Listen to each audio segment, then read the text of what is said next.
The Hope Chest, Chapter 11, Finding Chloe. Before I start reading Chapter 11, let's just recap Chapter 10, because as we're coming into Chapter 11, it's very confusing what's happening to Violet. She has seen Mr. Martin. She feels like she saw Myrtle walking with Mr. Martin, and they were being followed by someone.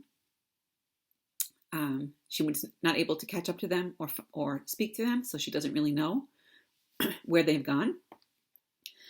When she got off the train in Nashville, she saw many, many women handing out red and yellow roses. She ended up meeting this woman who had given her a red rose, and she took her to the hotel where all these groups of people were staying. So there were suffragists and anti-suffragists at the hotel, and other groups that were supporting or not supporting equal rights for women.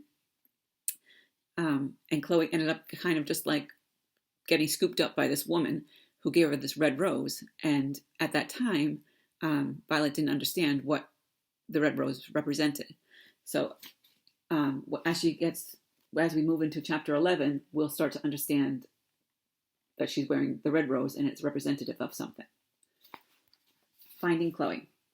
The number of the brass key was 907. Violet had never been in an elevator before. It was packed, and it stopped at every floor. A teenage boy in a white uniform worked the controls, and every time they left the floor, Violet's stomach lurched unpleasantly.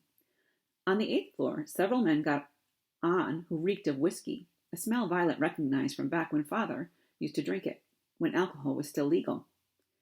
"Going down?" one of the men asked tipsily. "Going up, sir," said the elevator boy.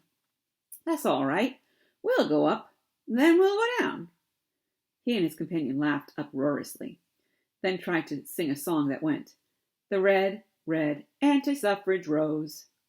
That was the only words they could remember, but they managed to sing them 3 times before the stifling, drunk-smelling elevator reached the 9th floor, and Violet tumbled gratefully out. The corridor was C-shaped, and she went around in the wrong way and had to turn to go the other way before she found the room 907 was actually right by the elevator. She turned the key in the door and went in. The room was tiny, but had 2 iron bedsteads in it. One of them was obviously taken. There was a trunk at the end of it, and a selection of shirtwaists laid out on it, as if the owner had trouble making up her mind which to wear. There was a straw hat decorated with artificial red roses hanging on a peg, and a clothesline strung across the room held several pairs of black Naked bloomers, 2 petticoats, and a corset. Violet ducked under all these and sat down on the other bed. The room was sweltering hot, and if all the heat in Nashville has risen up and settled in it. The window was open, and so was the transom over the door. There was an electric fan standing near the window. Violet went over and turned it on. The underclothes flapped on the clothesline. A stack of papers on the nightstand between the 2 beds fluttered to the floor, and Violet bent wearily to pick them up. They looked like pamphlets. The top one said on the front, "Men of the South, now is the time to show your gallantry. Southern women require your aid as never before." Violet put the papers back on the nightstand and weighted them down with an electric curling iron. She flopped back on the bed, feeling hopeless. It was horribly hot in here. It was too hot to move, let alone go looking for Chloe, or find out what had happened to Mr. Martin and Myrtle. She would have liked to have taken off her clothes, but there was this unknown woman, she of the Naked bloomers, who was going to come in sooner or later, so Violet couldn't. There was a little door in one corner of the room. Violet went to it. It was a bathroom. Well, there was no bathtub, but there was a toilet and a sink. Violet had stayed in hotels twice before, when she had gone to Scranton with her mother, but she'd never been to a hotel room that had its own toilet. She turned the sink on and splashed water on her face. The water was warm, and it didn't run cold when she left the tap on. But when she wet her hair and neck and stood in the front of the fan, she felt a little better. She was hungry. She got up and went out of the room. She went back to the elevator and pushed the call button. She waited. It was stifling hot in the hall. Through the elevator shaft, she heard shouts of laughter, but no sound of elevators moving. She looked around for stairs. It was even hotter in the stairwell. By the time she got down to the 8th floor, Violet couldn't stand the heat anymore. She went out into the hallway, which stank sourly of whiskey. The corridor was full of people, mostly men, who reeled and rolled as if they were standing on the deck of a ship. Some of them were tipsy, but most of them were positively drunk. A man lurched toward her. His stiff celluloid collar had come loose from all of those buttons that held it to his shirt.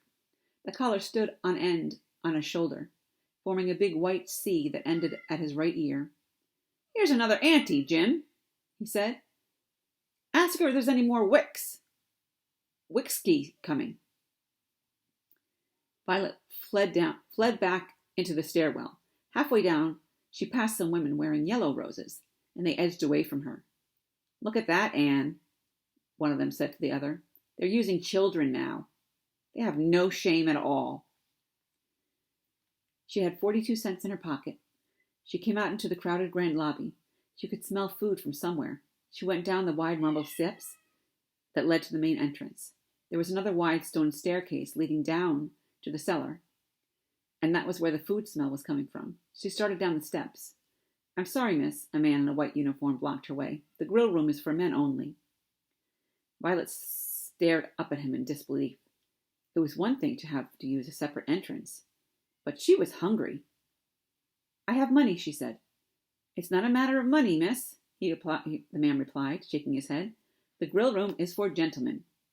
If you go to the dining room on the main floor, they can accommodate you there." He looked at Violet's plaid dress, with a double row of gigantic black buttons, and the appalling 3-inch wide black patent leather belt. "Provided you're suitably attired, of course." Violet climbed wearily up the stone steps again. She wove her way through the crowd and up a few more steps to the grand dining room. Inside, a brass band was playing, booming through the clink of cutlery on china and the sounds of voices. A man in a white tuxedo stood at the entrance. "I'm sorry, miss," he barred her way. "Evening wear is required in the dining room." Violet didn't have any evening wear. What was the matter with the world that you couldn't even get something to eat when you had 42 cents in your pocket? She went back to the front desk. The desk clerk was counting his tally marks again. He looked up at Violet. "I have $1 riding on your side," he confided. "Ordinarily, I'm not a betting man, but I think you aunties are going to pull this off. I really do." Violet put her hand on the rose she was wearing. She had forgotten all about it. It had wilted in the heat, and a few petals came off. She looked at them, little bits of velvety crimson in the palm of her hand. She remembered the line the drunks in the elevator had been singing. "The red, red anti-suffrage rose." And the man who said, "Here's another auntie." She'd been too upset to think about it before, but now she realized she'd been taken in by the anti-suffragists. The woman who'd grabbed her at the train station, Charlotte Rowe, was an auntie. And she slapped an auntie Rose on Violet and taken her up and put her in an auntie room. This was no way to find Chloe. But first things first. "Where can I get something to eat?" she asked the desk clerk. "They won't let me into the grill room downstairs or the dining room." The desk clerk frowned. "Well, you have to change for dinner, miss, of course." "I don't have anything to change into," Violet said. Her other dress wouldn't do either. She was starting to feel cranky. "Is there anywhere I can just buy something to eat?" She thought about the businesses they had passed on the way from the train station. All closed except the theaters. "Not at this time of night. Not any place where a young lady ought to go. You'll have to wait till morning." Violet felt like crying. She didn't care about where a young lady ought to go. She wanted something to eat. "I can't wait till morning. I'm hungry right now." The desk clerk frowned, thinking. "Don't they serve refreshments at your meetings?" "There should be one going on right now," he nodded upward. "Up there on the mezzanine floor. The anti-strategy meeting should have sandwiches. I saw the waiters taking them up." Violet thanked him and hurriedly ran up the narrow stone stairway. The mezzanine was a broad balcony above the lobby, with a large room set off by French windows. In the room were many women and a few men, all well dressed, all wearing red roses. Violet didn't really pay much attention to them, though in the room there was also a stand holding a tray, and on the tray were sandwiches, cucumber sandwiches, sliced cold chicken sandwiches, and tongue sandwiches. Violet gathered as many as would fit on one of the little china plates provided. Then she sat down on a chair near the wall and ate. Nobody in the meeting seemed to have noticed that she had come in. They were all listening to a tall, thin, horse-faced woman in an enormous hat decorated with a flood of red roses and 2 ghastly green bird wings. She wore 3 red roses in a row on her lapel. "I think we can count on Speaker Seth Walker from here on in," the horse-faced woman was saying. "He's no longer hearkens to the cry of the suffrage siren. We've got him listening to something else." A man in the room took 2 gold coins out of his pocket and jingled them loudly. The woman in the room chuckled.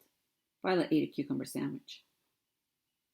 "That's one thing we don't have to worry about, Miss Pearson," a woman in a full-length black bombazine gown said to the horse-faced woman. "Money." "No, thank goodness," said Miss Pearson. "There are so many gallant men willing to do their utmost to protect the rights of Southern womanhood, and an employer's right to hire anybody he wants, including needy children who have dependent parents." The man who jingled the coins said righteously, "And God willing, the rights of the whiskey distillers to conduct their business freely again some day," said a woman sitting near Violet, but not loud enough to get generally heard. "So I don't think we need to worry about all that yellow bunting hanging in the Capitol," said Miss Pearson. "The Suffs can hang all the yellow bunting they want. Yellow bunting doesn't vote, and neither do they." People chuckled. "But what about our resolution to table?" A little woman in a lavender dress squeaked. "It failed." "It doesn't matter, Miss Claiborne," said Miss Pearson. "We can make many motions to table as we want. We'll make another tomorrow. And besides," said a woman in a floppy straw hat, "there's another little surprise in store for the Suffs tomorrow." Now, Mrs. Pickard. Tomorrow evening, of course, is the public meeting at the Capitol to discuss the passing of the Susan B. Anthony Amendment." Miss Pearson said the same as the Susan B. Anthony, the same name. Miss Pearson said the name as though Susan B. Anthony were a woman of particularly evil repute. And several people in the room hissed. "Passing of it, indeed. That's not going to happen. Not if we have anything to say about it." "That's the spirit," said the man near the back of the room. Everybody turned to look at him. "And speaking of spirits, we've just run out in the hospitality room." "Not to worry," he raised a hand. There's plenty of gold in the kitty, as you all know. We have more coming from the mountains, but meantime we have sent to Hell's Half Acre for a small supply to tide us over." The Antis were bribing people, Violet thought. They bribed that Seth Walker fellow to make him change sides, and they were serving illegal alcohol to legislators on the 8th floor. That's why those drunks were up there. "Bootleg stuff from Hell's Half Acre will make you blind," another man observed. "Then we'll lead the legislators up to the Capitol by the hand and help them cast their votes." Miss Pearson gestured for silence. "We're ahead of the game. The Suffs were counting on Walker, and losing him to us was a serious setback for them. We're going to win this." There was a mutter of "yes" and "hear, hear," but not without a fight. "Tomorrow we need all hands at the Capitol." Violet combined a cucumber and chicken sandwich and ate them together as an experiment. "Governor Roberts is not on our side. He's made no secret of the fact that he's a Suff. We need to ride herd on all men and do whatever it takes to keep them loyal. And if need be, We may have to prepare to remove a few of the Suffs men from the picture. Violet had finished her sandwich, and she got up to get a few more. Everyone was listening with rapt attention to Miss Pearson, and nobody seemed to care how many sandwiches Violet was taking. They had probably already eaten in the dining room. They were suitably attired. Hanging on the wall behind Miss Pearson was the flag of the Confederate States of America. Violet recognized it from her history books at school, but the Civil War had been over for 55 years. What was the matter with these people? Didn't they even know what country they lived in? Why were all these women against women's suffrage anyway? Violet could understand how a woman could just never have thought one way or another about voting, but not how a woman could be against it. Well, except Mother. Violet drifted out of the room to the balcony and stood looking at the lobby below. The railing was low, too low to lean on, so she didn't stand too close. She stood beside a garland of plaster fruit and decorated an arc in the ceiling and chewed a cold tongue sandwich thoughtfully. From up here you could actually hear people were saying. A balding, stoop-shouldered man in a brown suit stood below her. He was wearing a yellow rose in his lapel and talking to a woman in a white dress with a yellow sash. "It's a shame about Seth Walker, Miss Pulitzer," he said. "That's the blow. How many do we have now?" "I'm not sure, Mr. Hanover," the lady in white said. "Miss Mayhew is working on the latest numbers now." Violet almost dropped her tongue sandwich when she heard the name Mayhew. "Oh, here she comes now." This time Violet did drop her sandwich, and it fell over the railing. Violet didn't stop to see where it hit. She put her plate down on the floor and turned and clattered down the stone staircase, having the presence of mind to drop her red rose on the stairs as she went. She might not have recognized the woman coming toward her if she hadn't heard those people say Mayhew. Chloe was wearing a smart sky blue walking suit and a straw hat with a yellow rose in it. Looking under the hat, Violet could see that Chloe had bobbed her brown hair. It's only just reached her collar. Mother would have had a fit. There were shadows under Chloe's dark brown eyes that made her look older than her 23 years. "Hello, Chloe," said Violet. Chloe stared at Violet as if she were a giraffe. "Violet, what on earth?" Then she ran forward and threw her arms around Violet. Violet hugged Chloe, embarrassed. Theirs was not a hugging family. They let go of each other quickly. "Violet, what on earth? How on earth?" She took a step back and looked nervous. "Violet, Mother and Father aren't here, are they?" "No," said Violet. To say she had run away suddenly seemed melodramatic in the face of sensible Chloe in her sensible suit. "I kind of left." She felt the need to justify herself, as she added, "They never gave me any of your letters, and then I found them in Mother's desk, and I was looking for a stamp." "Oh, Violet!" "Then what happened?" Mr. Hanover and Miss Pulitzer listened politely. "I just got mad and left," said Violet. "And then I went to New York, and, well, anyway, here I am." "I can't believe you came all this way alone." "I wasn't exactly alone," said Violet. She wasn't sure how to explain about Mr. Martin and Myrtle, particularly now that she had lost them.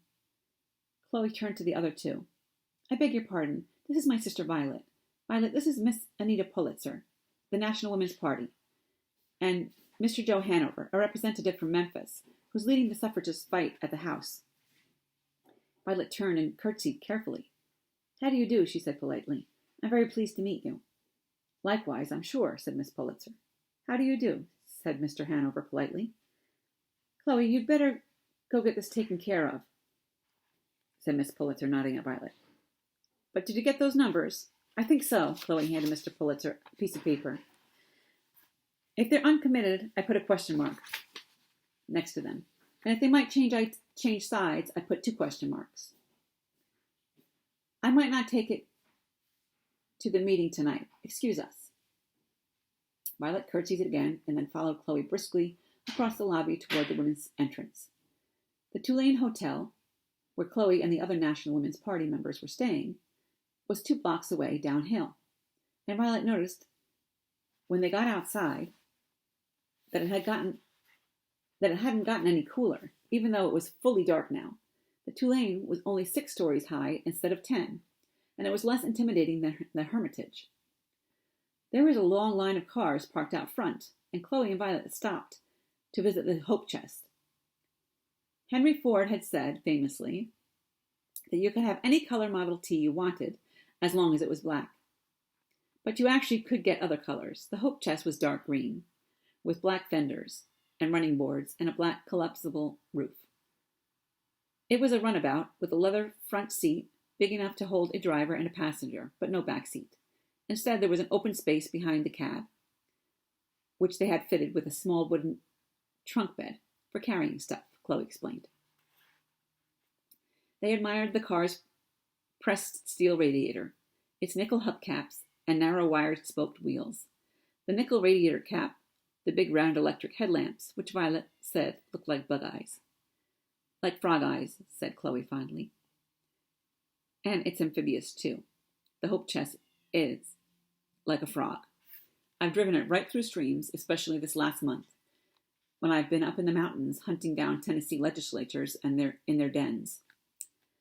She patted the Hope Chest on the steel hood. It's my freedom, the Hope Chest. And women have been using automobiles so much this year, they might really give us freedom. I mean freedom to be real, voting citizens of the United States, she sighed. If there's time, I'll teach you to drive it. The Tulane lobby was just as big as that of the Hermitage, but less grand, with wooden pillars and paneling and marble floors. There seemed to be a lot of marble in Nashville, Violet thought. There were no crowds, just a few people here and there in armchairs, reading the evening paper, and a few women wearing yellow sashes or yellow roses passing through.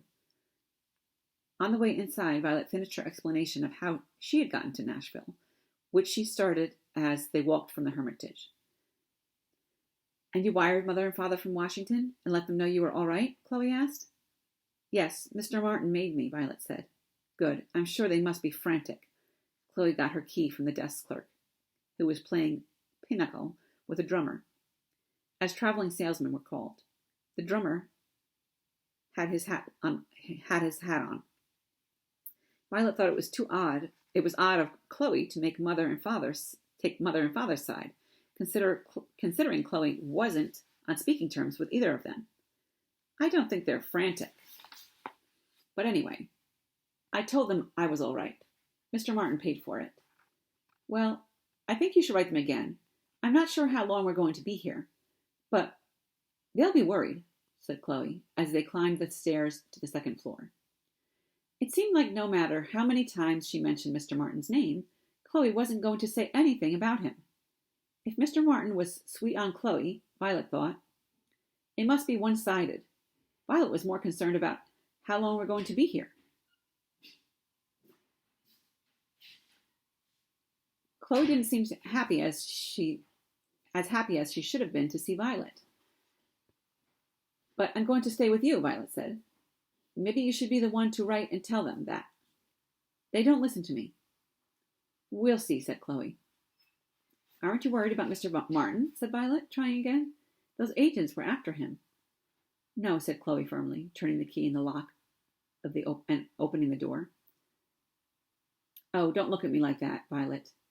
This axe has been hanging over Mr. Martin's head all the time I've known him, and I can't worry about it anymore. Violet thought that was unkind, but Chloe looked so exhausted that Violet decided not to say anything. She looked around the room.